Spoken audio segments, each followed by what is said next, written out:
Hi everyone, and a warm welcome back. This is the Sci-Fi Feminist, bringing you all the coolest and latest things regarding women and feminism and pop culture. So actually I was planning for this week to do an episode on Lara Croft from the Tomb Raider video game franchise, but then something happened last week, which was the release of the Snyder cut of Justice League. So today I decided to do a special episode on one of the Justice League heroes, which is no one other than Wonder Woman. So today I'll be talking about Wonder Woman, her origins, where she came from, and I'm gonna contemplate the big question that everyone always asks, which is Wonder Woman a feminist icon or not? So she's quite interesting because since the beginning she has been very ambivalent as a feminist character, and recently some people say that she's this new feminist character. She's really a good role model for young girls and for women, and she's very empowering, but some people say she's not. She's still a sexist icon, or maybe she was since the beginning, maybe she wasn't. So I'll be talking a bit about this today, and once again, I really hope that you enjoy the discussion, and then next time we will talk about Lara Croft. So enjoy today's episode, and let's get into Wonder Woman. Wonder Woman's origins dates back to 1941. Okay, that's really old. That makes her 80 years old this year, which is I don't even have grandparents that are that old. So she's a pretty old character. She's been around for almost 100 years. So she was created in 1941 by a man named William Moulton Marston. Now, Marston was actually a psychologist, and he's actually credited for inventing the lie detector machine, strangely, in psychology. So he invented the lie detector machine, and then he also invented Wonder Woman. There's a very fascinating movie about William Marston that I highly recommend. It is called Professor Marston and the Wonder Woman, and it is kind of the true story of his life. What is so interesting about this movie is that actually he was in a, do you call it polyamorous relationship? So he was in a relationship with two women, and they all loved each other. The women loved each other, and they loved Marston, and he loved the woman. So it's a very interesting movie, and it kind of shows this interesting relationship that he has with these two women and that they have with each other. I found it very interesting. Basically, in the movie, what it comes down to is that the character Wonder Woman was created out of these two women. So you will see in the movie that the one, which is his wife from the beginning, she is quite tough. She's a brunette, and she is more straightforward, more academic focused. I think this is true because the movie is based on true events. I think she had a PhD, but then the university didn't want to give it to her because she was a woman. So obviously 1941 was before women had a lot of rights, especially in academia. Women weren't considered worthy of PhDs and being professors and lecturers at universities. Luckily, a lot of that has changed now, thanks to the second wave feminists. If you haven't listened to the series on second wave feminism, I did a few episodes on that, so you can catch up there. But anyway, one of the wives then was this really quite strong woman.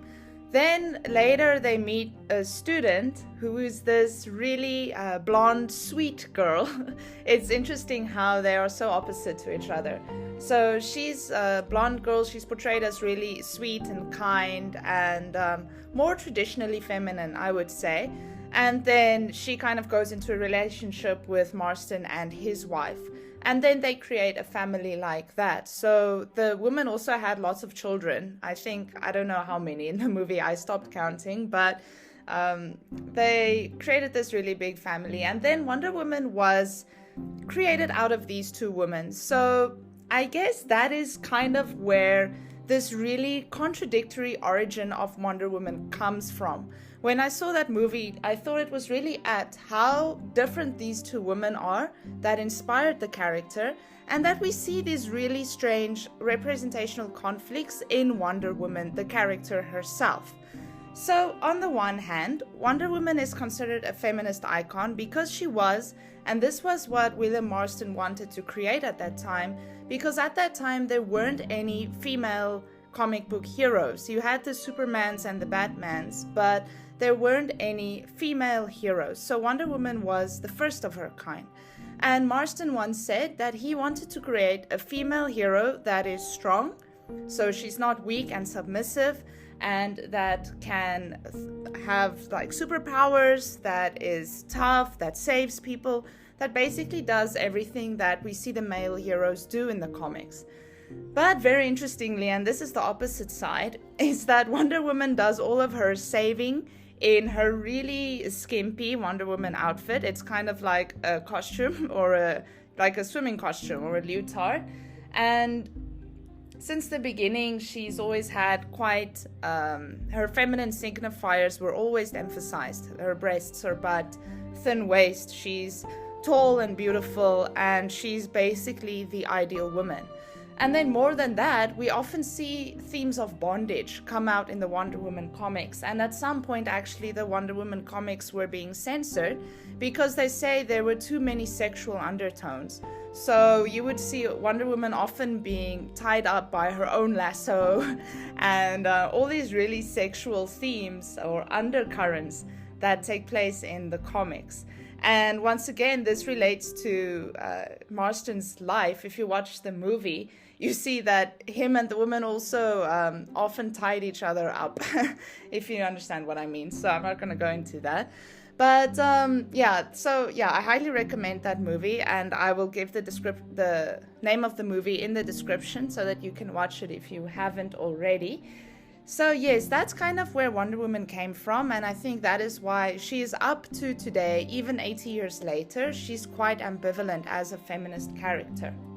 So let's look at a brief history of Wonder Woman. So in the golden age of comics, that's when she was created. The golden age was for Wonder Woman from 1941 to 1950, and that's where we see her in her dress with the American stars on, and then her red corset with the yellow.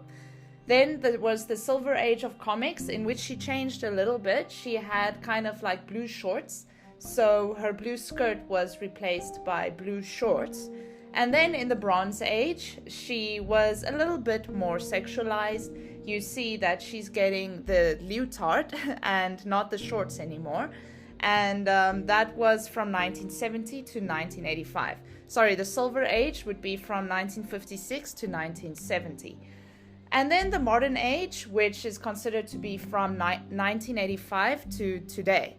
So in the Modern Age of comics, Wonder Woman underwent quite a few transitions. We see that at some point she became a detective, and then she abandoned this leotard and that outfit completely, and she was a detective. I think that happened between the Bronze Age and the Modern Age. And then in the Modern Age, you get comic book representations of her as this really highly sexualized character. There's this one comic book cover especially. I'm not sure which one it is. I think it's number 34 by DC Comics. It's called War Torn. We see, and it was written by Meredith Finch, David Finch, and Sonia Oback. That comic book cover especially, I thought was quite over the top. Her breasts are extremely big. Her outfit has become even smaller, and she's this really idealized version of femininity. So we can see with Wonder Woman too that actually she changes according to the ideas of women's empowerment. So in the second wave of feminism, where women were considered to be empowered if they had their own careers and their own jobs, we see that suddenly Wonder Woman has a day job and then she fights crime at night as a detective. So I thought that was quite interesting, and I think Wonder Woman provides a very interesting account of how women's representation keeps changing because she's such an old character. Actually, I can't think of any other female superhero or significant female character that is as old as Wonder Woman and that is still ongoing and still being reincarnated in the media in different forms. So that is the interesting thing about Wonder Woman, and I think that's what makes her quite special. Now, in 2011, the character got a reboot in comics, and then, of course, there was the 2017 Wonder Woman film, which starred Gal Gadot as Wonder Woman, and then recently there was another one released called Wonder Woman 1984. I think it was released last year, and now she's featuring again in the Snyder cut of Justice League. So the character keeps progressing and keeps changing.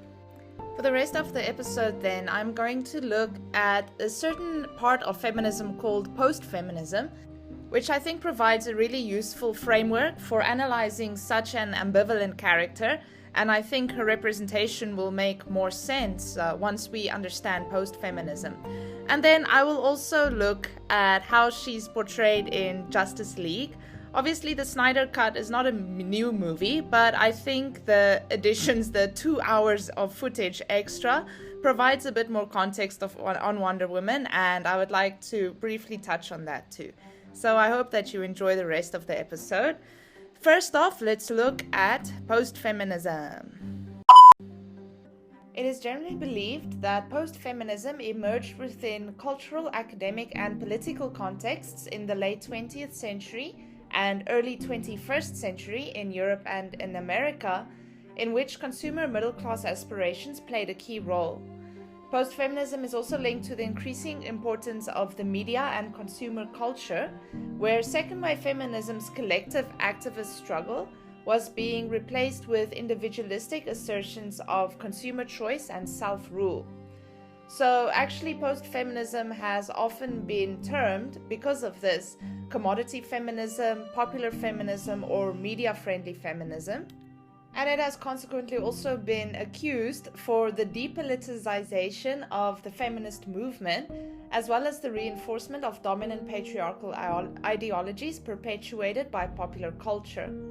So in contrast to the second wave, post-feminism argues for a different conceptualization of popular culture, in embracing various aspects of popular culture, and especially the images of femininity that the second wave criticized, such as the versions of Wonder Woman that I mentioned earlier. It puts forward the possibility of a popular kind of feminism that appealed to the young generation of feminists in the late 1990s and early 2000s. Now, many people have contemplated what does the post in post-feminism actually mean? Because post usually means that something is over or it is after something. So does post-feminism then mean that this is the feminism that came after feminism?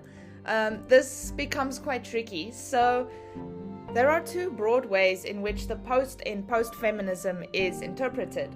So first, the term post in post-feminism could indicate the pastness of feminism, which suggests that second-wave feminism is over and that post-feminists are a new generation of feminists that no longer identify with the second wave. So in this way, post-feminism is quite similar to third-wave feminism, because third-wave feminists also see themselves as apart from second-wave feminism, or as something different from the second wave. But problematically, the prefix post could also suggest that feminism is over and no longer relevant or necessary for a generation of women who were born with many feminist gains already made. So it is because of this notion that many third wavers, such as Angela McRobbie and Christina Stasia, two of my favorite theorists, they remain highly critical of post-feminism, and I also remain critical of it. Because as the third wave is grounded in feminist theory, and it builds on the second wave to a large extent, the post-feminists seem to distance themselves from all of the established feminist theory from the third wave and the second wave, which is quite problematic in my opinion. Okay, but what does post-feminism have to do with Wonder Woman and popular culture? It has everything to do with Wonder Woman and popular culture, actually. So what this one strand of post-feminism, it's called girly feminism or girly culture. What it does, it embraces the adoption of traditional signifiers of femininity as a means of emancipation from traditional feminine roles. Now, girly feminists or post-feminist girlies, they're exemplified by pop groups that greatly increased in number in the 1990s, such as the Spice Girls.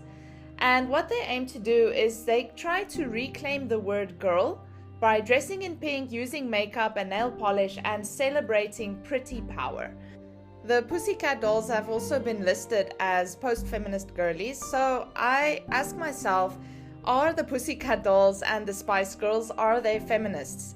This has been a debate for a very long time, and actually the Spice Girls consider themselves feminists. They even wrote a manifesto about feminism, and this is where you see the slippage starting to come in here. It becomes a bit complicated because for me, the Spice Girls are not feminists because they just buy into traditional notions of femininity, and they even package it nicely for us to consume.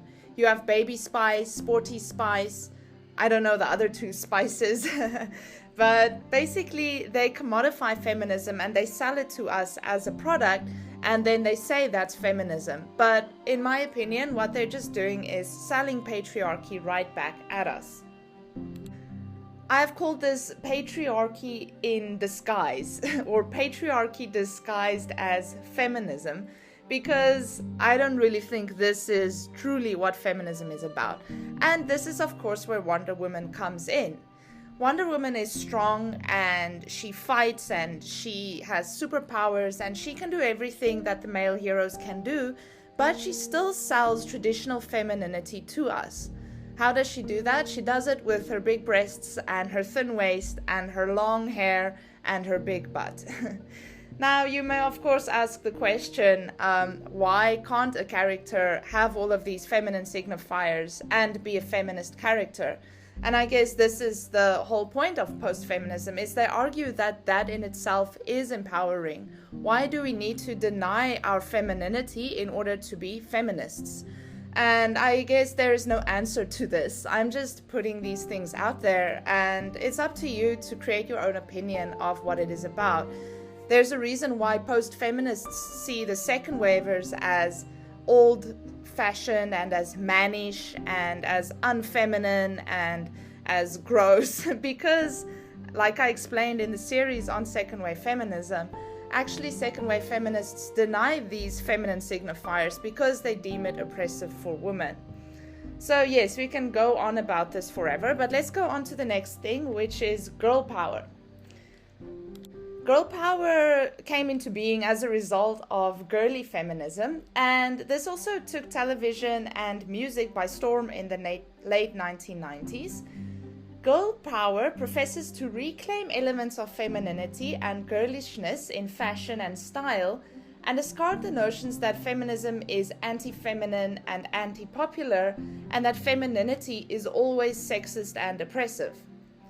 By doing so, post-feminists critique and deflate the construction of the feminine and attempt to reinscribe femininity that oppressed women for centuries with new meanings of power. So, as a summary, you can say that post-feminism believes that women can be feminine and feminist at the same time, like Wonder Woman is. And then in an even further attempt to reinvent femininity, the post-feminist or ideal post-feminist woman uses her sexuality and femininity as an active form of recognition, motivation, and agency. So for post-feminism, the sexual objectification of women that theorists such as Laura Mulvey deemed so problematic. I discussed Laura Mulvey in episode 2 if you wanted to go back to that.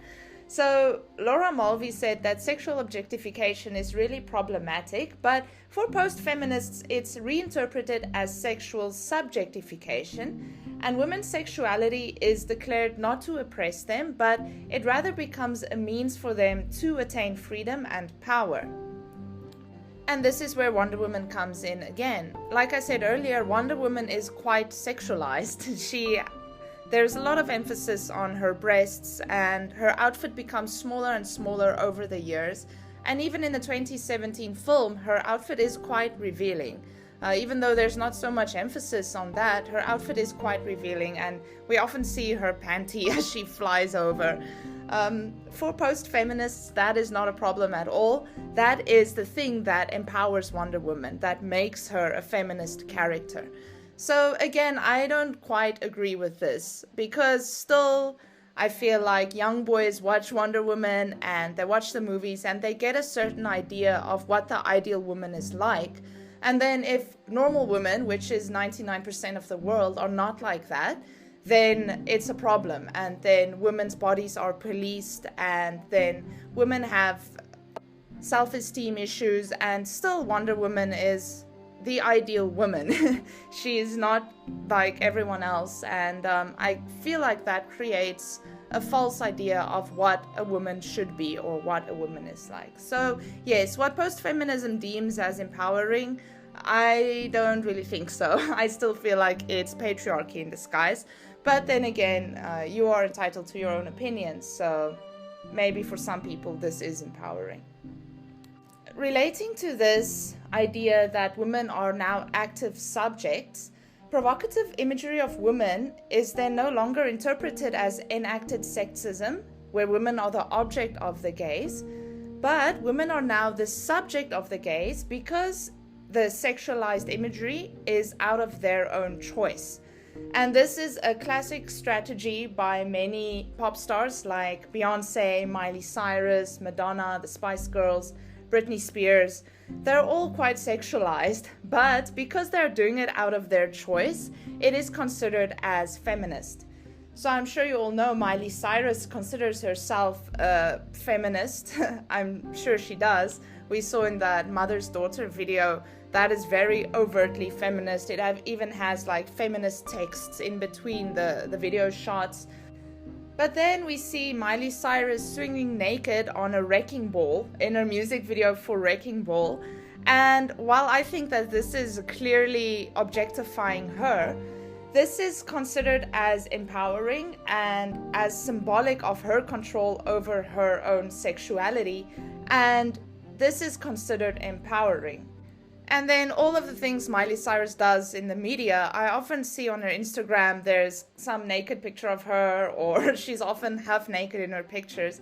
But all of these things that could be interpreted as objectifying the female body is considered as empowering, or I'm sure Miley Cyrus thinks that she's empowered through this because she's doing it out of her choice, and she is sexually liberated, and she's financially independent. So therefore, she's not an object of the gaze, but she becomes a post-feminist subject. That being said, another facet of post-feminism then is female independence through consumer choice and individualization. Michelle Lazar wrote quite an important article on this. She terms post-feminist emphasis on choice and self-rule and entitled femininity, where women are entitled to be pampered and pleasured and to unapologetically embrace feminine practices and stereotypes, and are invited to become girls once more. So in this way, post-feminist choice is linked, and I think quite problematically, to the adoption of consumerism and capitalism as a feminist strategy. Because the post-feminist woman would then use her consumer capacity and her ability to make her own money as a form of self-expression and as a means for empowerment. Now we see this a lot in Sex and the City. Samantha, she's actually one of my favorite characters. I didn't watch the series, but I've seen parts of her and I thought she's quite cute. She's a successful businesswoman who uses her money and her influence to spoil her female friends. And then, like I said earlier, the Spice Girls have also categorized femininity into 5 consumable facets, which is ginger, posh, scary, sporty, and baby spice. Okay, looks like there's 5 Spice Girls. I thought there was 4. Okay, and then they also use girl power as their slogan and their marketing strategy. Obviously, this is quite problematic because not all of us have the money to be empowered through it or to express our femininity through our consumer choice. And also, as Audre Lorde, who is a theorist, she said, and I thought this sums it up quite well, the master's tools will never dismantle the master's house. In other words, post-feminism's use of feminine signifiers, as well as overt sexuality and provocative imagery, runs the risk of simply reinforcing the very patriarchal power structures that it aims to subvert. Rosalind Gill, who's also a very big post-feminist theorist, she's also argued that post-feminism's overemphasis on physical appearance and pleasure encourages body policing, where the body is presented simultaneously as women's source of power and as always unruly, requiring constant monitoring, surveillance, discipline, and remodeling, and consumer spending in order to conform to ever narrower judgments of female attractiveness. Now, a good example of this is actually what happened with the turkey meme with Miley Cyrus. So in 2013, someone put a picture of Miley Cyrus's butt from the VMA performance next to a picture of a raw turkey. And then this went viral and it became the turkey meme. And actually, I read later in an article, Miley Cyrus didn't want to show her legs for like a year after that because it was so hurtful. So, yeah, that was supposed to be a feminist performance, but then this happened. And I think this just really shows the contradictions inherent in post-feminism. Now, moving on to Wonder Woman, post-feminism is obviously very complicated, and so is Wonder Woman. I feel like Wonder Woman really captures this really strange relationship between women's empowerment and women's objectification, and we see this in the Wonder Woman movies too. So recently I watched Wonder Woman 1984, and it was interesting how this idea of body policing is evident in that movie too. Also in the first one in 2017, there was one scene where they go shopping for Wonder Woman's clothing. And then Wonder Woman, the secretary, she's like trying to find something for Wonder Woman to wear. And then there's this corset. And then Wonder Woman is like, why would you wear that? And then the secretary is like, yeah, only a woman who doesn't need to wear that would ask that. Because Wonder Woman's obviously tall, skinny, beautiful. She doesn't need to do anything to shape her body or to make herself look nice. And I feel like that really captured this whole problem with post-feminism, because most women need to wear stuff to tuck in their bellies. And why do we need to do that in the first place?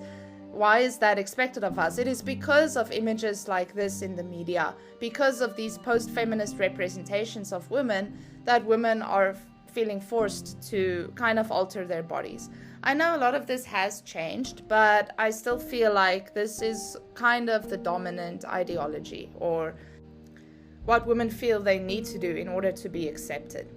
Then moving on from this, there's another instance in Wonder Woman 1984 where we have this nerdy girl who becomes Cheetah in the end. So she's really disempowered. She's a nerd and she's apparently unattractive because looks like none of the men want to pay attention to her. She kind of drops all her files and things, and then the men just leave her. And then she makes a wish that she can be like Diana, and then she gets granted the wish, and then she obviously turns into Cheetah. And then suddenly she wears high heels, she dresses in tight outfits, and suddenly all the men pay attention to her, and she really likes that, and she really feels empowered through that. And that is such a post-feminist thing that happens there. And again, I feel like this is quite problematic, because if you are that geeky girl, like I am, it kind of insinuates that men won't pay attention to you and you're not smart or wanted, or nobody looks at you or wants to help you because you're this geeky girl that doesn't conform to the ideal type of femininity that Wonder Woman shows us in the movies. Interestingly, she wishes that she can be like Diana, and then she becomes like Diana. But then instead of becoming good, she becomes evil. And then she uses this new empowerment to kill men and to destroy evil. It's very strange. I didn't like Wonder Woman 1984 because of this. I felt like it was very contradictory, and this is really not the type of representation I want to show my children, to be very honest. Not that I have children, but if I had children, I wouldn't want to tell them that this is what being a woman is all about. So then, what about Justice League, the Snyder Cut? Now, don't get me wrong, I am a big fan of Wonder Woman. I know in this episode especially I might sound quite critical, but I do like Wonder Woman and I am a fan, and I have read the comics since I was young, and then my friend bought me the 75th anniversary comics, which was really nice, and I do like Wonder Woman, but I just remain critical and skeptical of the type of empowerment that she sells us. So I watched the Snyder Cut of Justice League, and it was really cool. I really enjoyed the movie, but this is not a movie review. I would like to discuss Wonder Woman. So then, what happens in the Snyder Cut with Wonder Woman? So there are a few scenes that give more background on the Amazons. It shows a bit extra of Diana. And the first thing that I picked up, and this relates to what another theorist has termed feminism light, or celebrity feminism. So the first scene where we really see Diana in action is when she helps to save the people from the bank robbery. So then the bad guys rob the bank, and then she fights them off and she protects the people, and that's all really nice. And then at the end of all of that, she tells everyone, everything is okay now, don't worry. And then the little girls from the school stare up at her, and then there's one that looks at her, and Diana asks her, are you okay? And then she's like, yeah. And then, I'm not sure, I forgot exactly what they said, but then it comes down to, I think Diana asks her, what do you want to be one day? And then the girl says, I want to be like you. And then Diana says, you can be anything that you want to be. Now, that seems like a very feminist thing to say, to suggest to women and to girls that they can be anything that they want to be. All that they need to do is grab it. And that is a post-feminist notion, because post-feminism or post-feminists seem to be convinced that we live in a world where all the gains that should be made for women have been already made. But that's not true. There are women in the Middle East that don't have any rights. There's recently lots of violence against women, against Asian women, against domestic violence. There's still abortion issues. There's still so many women's issues that have not been resolved. And in fact, not all women have the luxury to be whatever they want to be. So this type of feminism that Wonder Woman sells to this girl, it seems very empowering, telling women you can be anything that you want to be. But it really doesn't take into consideration the women that don't have the luxury for that. Women that are not living in America, that are not white and heterosexual and all those things that Wonder Woman represents. So this is a very privileged kind of femininity, I feel, and I really feel like that's a very vague statement. And the fact that Wonder Woman tells this girl you can be anything that you want to be is not as empowering as it seems on the surface. So yes, again, I know I'm being very critical of Wonder Woman, but it's not really Wonder Woman. I think it's more post-feminism, and I think Hollywood feminism that sells this false notion of empowerment to women, or that try to convince women that, you know, everything has been achieved for women's rights, where it really hasn't. We have a long way still to go. Okay, and then the other thing, there's another scene where I think the bad guy tells the Wasp people, he's like, no, leave her, she belongs to me, because he wants to fight Wonder Woman.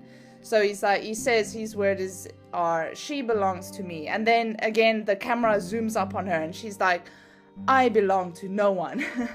And once again, that is such a vague statement. And again, that is a luxury that not all women can afford.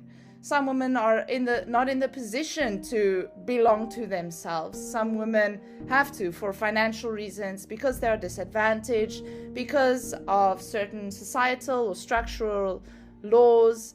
Not women, all women have the luxury to not belong to anyone. So once again, this sells us a very privileged form of femininity, and actually a femininity that is not attainable by everyone. I think this is a femininity that might be attainable for upper middle class women that have the luxury to buy nice things, to take care of themselves. Yeah, but you get my idea why I have a problem with this type of femininity.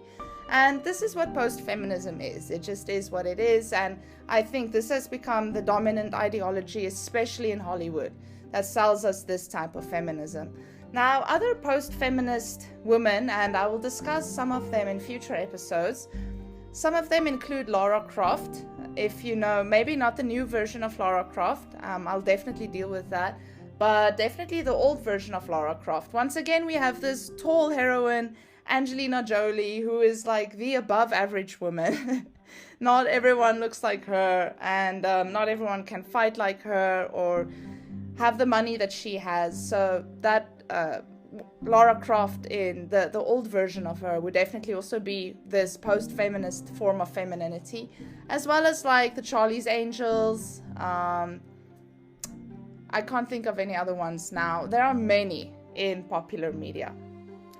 Okay, and then one other problem that I had with the Justice League movie is that somehow Wonder Woman shows much more cleavage in this one than she does in the Wonder Woman movies directed by Patty Jenkins.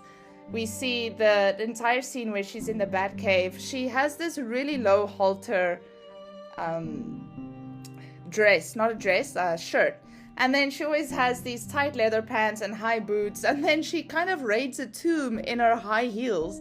There's the scene where she kind of drops into the tomb onto her heels. And I'm like, how did they not break? So she's very much still selling this really traditional notions of femininity. And definitely she's eye candy. I wonder if they didn't expect many men to watch the Wonder Woman movie because she's the lead, but because the Justice League movie is maybe more male orientated because it has more male heroes and it's a bit more macho, maybe they try to draw a male audience. So then Wonder Woman is definitely more sexualized in the Justice League movie than she is in the two Wonder Woman movies. So that's something I also picked up. And I guess I'm sounding quite old-fashioned. And people may ask, okay, so what should she be wearing then? Well, there's no right or wrong for what a superheroine must be like or what a superhero is. And, you know, you can make the same argument for the men. We also see them walking around without their shirts, and they're all very well built. And you can also make an argument that the men in the movie are also objectified. And maybe you'll tell me, well, that's a superhero movie. That's what they should be. That's what the appeal is. But I think desexualization for women on women's side is definitely a good start. When I saw the image for the new Black Widow movie, and actually throughout the Avengers movies, I really liked Black Widow's outfit because, okay, in the beginning it starts off with a little bit of a low neckline, but then later her outfit becomes quite practical, quite functional, and the type of outfit that you would expect a spy to wear. So I think that's a good start. Obviously, I'm not saying Black Widow is the ideal heroine. I don't think there is anything like an ideal heroine, but I do think we need to be critical of these types of images because just saying that Wonder Woman is feminist and she's absolutely empowering for all women in the world, I think that is a statement that we shouldn't make so lightly or say so easily, because Wonder Woman has been considered as this new female hero that's this feminist superstar and that's this role model for girls. But to be honest, I don't think she's the best role model because she sells us a femininity that is very hard to obtain and that actually doesn't really exist. So yeah, I think if they could desexualize her and give her maybe a more practical outfit, something that she can actually fight in. There's this scene where I saw the Amazons running and their armor looks so heavy, but then maybe you'll tell me, but that's what the Amazons wear. Yes, maybe it is true. I don't know. I don't have the answers, but yeah, that is just my take on Wonder Woman and on the Zack Snyder cut. Anyway, at the end of the day, I really enjoyed that movie. I thought it was really great, and I also enjoyed the Wonder Woman movies. I watched the first one, I think, 3 or 4 times, and I really liked it, and it's all really good, and it's good entertainment. I don't want to burst anyone's bubble with my criticism of Wonder Woman, but yeah, it's just my opinion, and I just think we need to be critical of what we consider to be empowering. So then, at the end of the day, the question, is Wonder Woman a feminist character or not? Well, she is both, and she's neither. That is the answer, and that is the thing that is post-feminism. Post-feminism, it's both empowering and it's not. And Wonder Woman too, I think she is empowering in certain ways. She is very empowering, and it's very nice and fun to see a female hero, and especially a female hero that now has 2 of her own movies, and a female hero that is strong, powerful, that fights crime, that's righteous, and has a good heart and does everything that the male heroes do. That is nice to see, and I think that is important, and it is important to have female heroes like this and to have them represented. But I do think there are some aspects of her that could be problematic and that are not as empowering as they seem. So yes, that is my take on Wonder Woman. I hope that you really enjoyed today's episode. I'm sorry for being so critical of her. I don't like criticizing things, but I guess that just happened today because I'm not a big fan of post-feminism. But then, yes, I hope that you enjoyed the episode. And then, what does Wonder Woman say? There's no live long and prosper. But anyway, since I say that, live long and prosper, and I can't wait to do the next episode, which might be on Lara Croft. We'll see how it goes. Okay, thank you for listening. Bye-bye.